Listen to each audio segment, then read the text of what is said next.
najlepše priče za sva godišnja doba.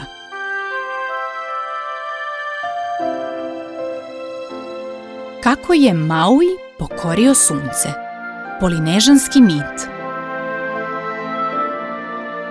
U davna vremena mesec je sasvim polako prelazio preko neba, dok je sunce jurilo od istoka do zapada toliko brzo da je dan trajao vrlo kratko, a noć bila veoma duga. Biljke stoga nisu mogle lepo da rastu, voće nije moglo da zri. Ljudi su jedva uspevali da završe svoje poslove i to im je mnogo smetalo. Na jednom malom ostrvu u sred Tihog okeana živeo je jedan hrabar mladić po imenu Maui.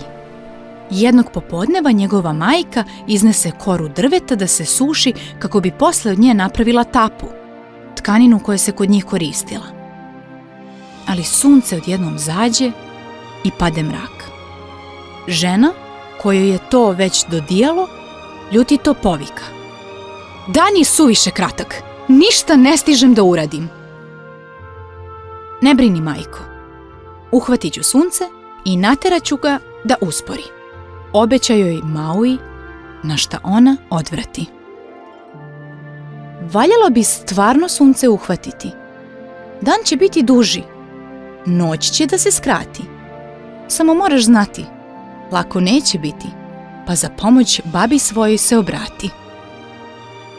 Ona na to otrča u kuću, pa se malo potom vrati sa užadima isprepletenim od kose Mauijevih sestara.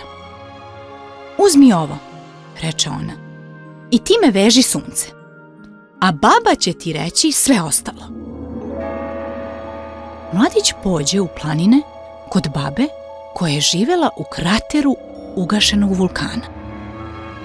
Starica, koja je bila vrlo mudra, kaza Mauiju: "Popni se na goru prvo i sedi pod ono drvo.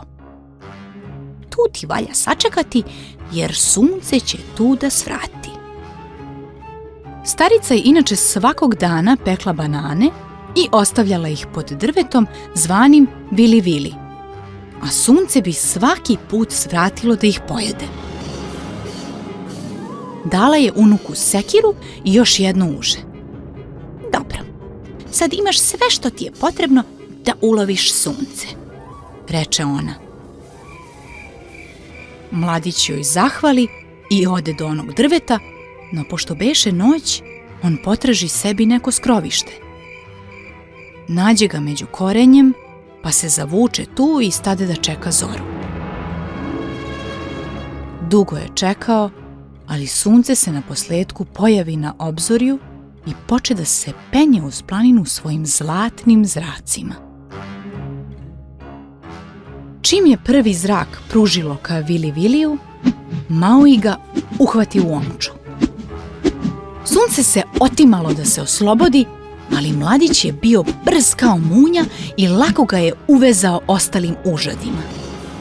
Uhvatio je suncu svih 16 zlatnih kraka.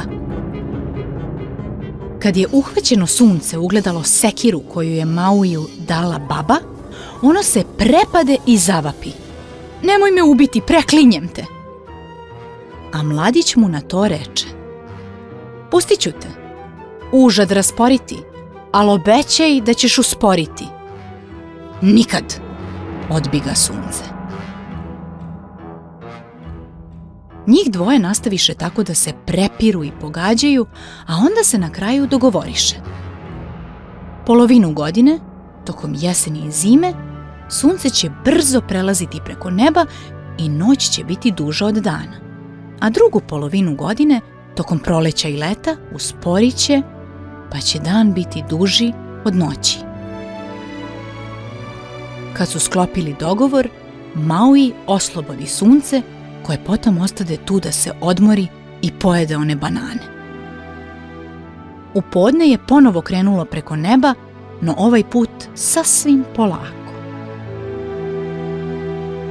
I tako su od tog dana ljudi konačno mogli da pozavršavaju sve svoje poslove preko dana i vredno radili celog leta dok ne dođe zima.